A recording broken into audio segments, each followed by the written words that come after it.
Olá, seja muito bem-vindo ao Uniscast, o podcast especializado no setor de ingredientes funcionais para as indústrias de alimentos, bebidas, suplementos alimentares e farmacêuticas. Estamos aqui na 4ª edição do NIS, Nutri Ingredient Summit, evento que cresce a cada ano. Eu sou a Marcela Lage, jornalista do NIS, e hoje teremos o prazer de conversar com o Marcos Pupin.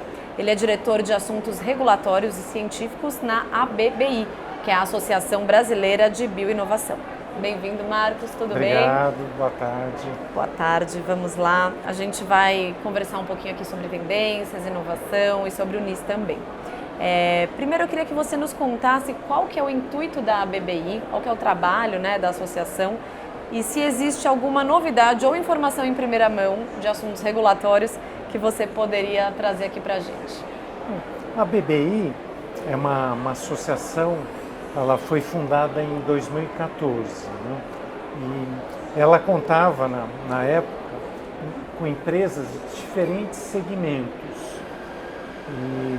E o que uniu essas empresas na associação era o tema bioinovação, a inovação, mas de produtos oriundos de origem biológica e renovável. Tá. Então, essas empresas foram formadas com o intuito de trabalhar com a inovação nos diferentes setores da bioeconomia.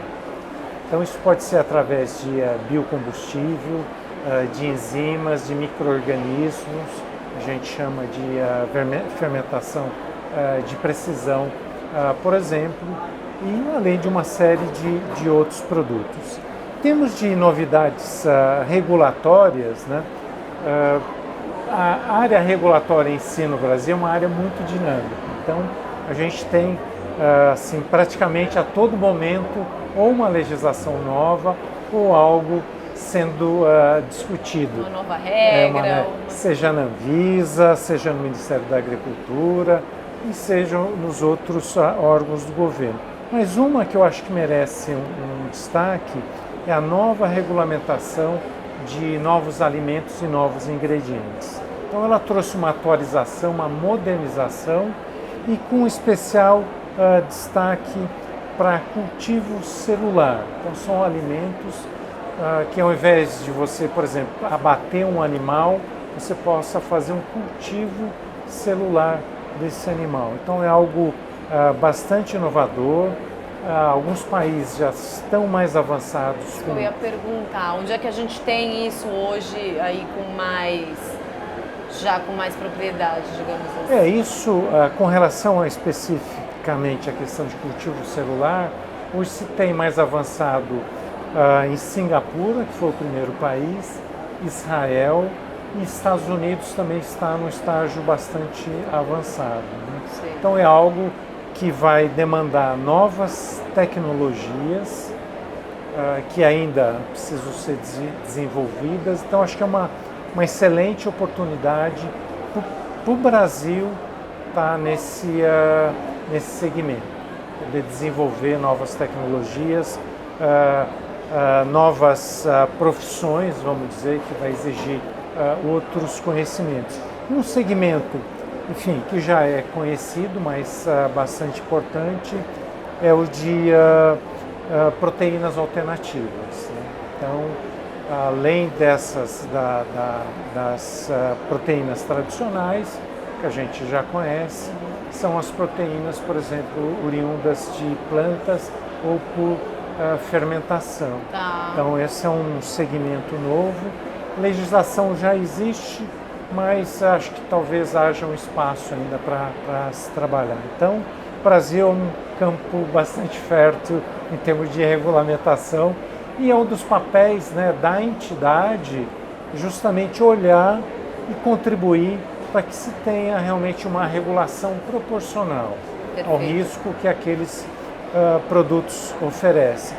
Então, se você tem uma regulamentação muito rígida, você acaba inibindo a inovação. Então, a inovação é o centro do desenvolvimento de novos produtos. Quer dizer, se hoje tem o NIS aqui, pensando no Brasil, porque tem uma regulamentação, de certa forma, favorável. Mas é importante que o setor produtivo e esse é um dos papéis também da BBI, levar a visão do setor produtivo para os órgãos do governo, para que não se criem entraves, gargalos na regulamentação, que isso fatalmente vai tirar o Brasil da lista de prioridades. Entendi. Tá. E falando um pouquinho da participação de vocês aqui no NIS, né? A BBI está pela primeira vez aqui no evento? Isso. O que vocês imaginaram, né, com a decisão de vir para o NIS? Qual era a expectativa da associação? Eu acho que o NIS tem tudo a ver com a BBI, a inovação. Então, quando a gente tem empresas que querem, por exemplo, se associar à BBI, então ela tem que ter o core dela, tem que ser a inovação. Então, eu posso ter empresas, quando você olha as empresas associadas da BBI, você fala, mas essa empresa ela trabalha com o setor tradicional, por exemplo, produtos derivados do petróleo. Mas o segmento dessa empresa que está na BBI, ela está olhando depois disso. Entendi. Que entra aí todo o processo de descarbonização da economia como um todo, os produtos, isso, acho que o mundo tem uma meta até 2050 ser carbono zero. E tem empresas, por exemplo, que colocaram metas mais ambiciosas, empresas de aviação, por exemplo, como é que você substitui os combustíveis tradicionais de origem fóssil por combustíveis de fontes de biomassa que são renováveis, por exemplo. Então isso traz um impacto muito grande na questão do carbono. Perfeito. E Marcos, falando um pouquinho de tendência, né? Tendências para o setor nos próximos anos. O que vocês enxergam como as principais que a gente poderia elencar? Eu acho que acho que a principal dela para o mercado é a inovação. A inovação e sustentabilidade. Então, acho que esse par vai caminhar junto. Eu citei a parte de proteínas alternativas, a parte de cultivo celular, são dois setores aí bastante intensos em termos de investimento em pesquisa, mas eu acho que um outro segmento que deve ser bastante intenso também é a substituição dos produtos que utilizam ingredientes de origem fóssil, não sustentável, por ingredientes de origem renovável. Por exemplo, se você pega bioinsumos, o Brasil hoje é um líder de bioinsumos, que pode ser, por exemplo, micro-organismo que você coloca no solo e ele auxilia a planta a absorver nitrogênio. Então você não precisa pegar nitrogênio de origem fóssil, que vem, por exemplo, lá da Ucrânia ou da Rússia, que é uma região hoje bastante tensa, e você utiliza determinados micro-organismos que substituem esses principais produtos de origem fóssil. Então isso não é só essa questão, tem a questão também da sustentabilidade, isso emite muito mais carbono.